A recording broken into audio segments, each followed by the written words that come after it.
যখন এখানে আসি এবং এই বইগুলোর দিকে তাকাই আর যখন অতীতের দিকে ফিরে যাই, তখন আমরা বুঝতে পারি যে ইতিহাস কখনোই কোনো অপরিবর্তনীয় বিষয় নয়।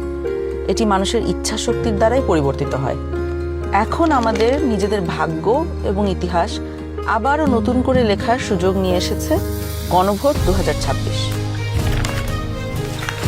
সবার মনে একটা প্রশ্ন, গণভোটটা আসলে কি? গণভোটটা হলো আসলে একটা ভবিষ্যৎ বাংলাদেশের ম্যাপ। ভবিষ্যৎ বাংলাদেশ থেকে আপনি কি চান আর কি চান না একজন নাগরিক হিসাবে, তার একটা খতিয়ান। আপনি কি এমন একটি বাংলাদেশ দেখতে চান যেখানে কেউ চাইলে 10 বছরের বেশি প্রধানমন্ত্রী থাকতে পারবে না? এমন বাংলাদেশ যেখানে সরকার চাইলেই বিরোধী দলের সম্মতি ছাড়া জরুরি অবস্থা জারি করতে পারবে না, চাইলেই জরুরি অবস্থার সময়ে নাগরিকের বেঁচে থাকার অধিকার কেড়ে নিতে পারবে না, চাইলেই এক্সট্রা জুডিশিয়াল কিলিং করতে পারবে না? আপনি কি চান সংসদে একটি উচ্চকক্ষ থাকুক? দলগুলো ক্ষমতায় গিয়ে 2/3 সদস্যের জোরে যেন সংবিধান যেমন ইচ্ছে বদলে না ফেলতে পারে, এটা চান? সংবিধানের যে কোনো পরিবর্তন করতে হলে উচ্চকক্ষের সমর্থন লাগুক, এটা চান?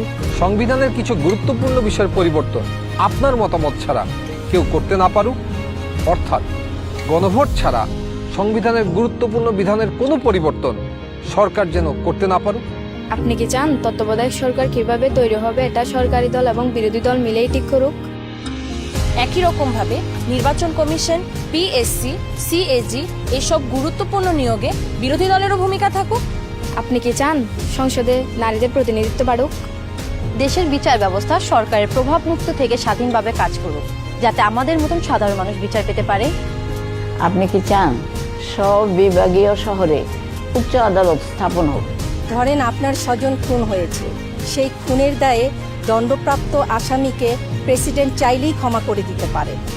আপনি কি চান আপনি অর্থাৎ ক্ষতিগ্রস্ত পরিবারে অনুমতি ছাড়া রাষ্ট্রপতি এরকম কোনো অপরাধীকে ক্ষমা করতে না পারুক? আপনি কি চান যে আমাদের মৌলিক নাগরিক অধিকারের সংখ্যা বৃদ্ধি পাওয়া উচিত?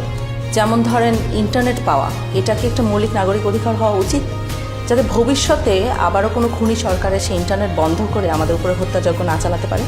রাষ্ট্রপতি এবং প্রধানমন্ত্রী ক্ষমতার মধ্যে ভারসাম্য বজায় থাকুক, এটা কি আপনি চান? বাংলা ভাষার পাশাপাশি দেশের অন্যান্য জনগোষ্ঠীর ভাষার স্বীকৃতি পাক, এটা কি আপনি চান? আপনি যদি এই পরিবর্তনগুলো চান, আপনি যদি এই পরিবর্তনগুলো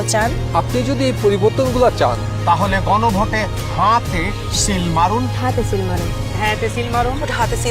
হেতে সিল মারুন।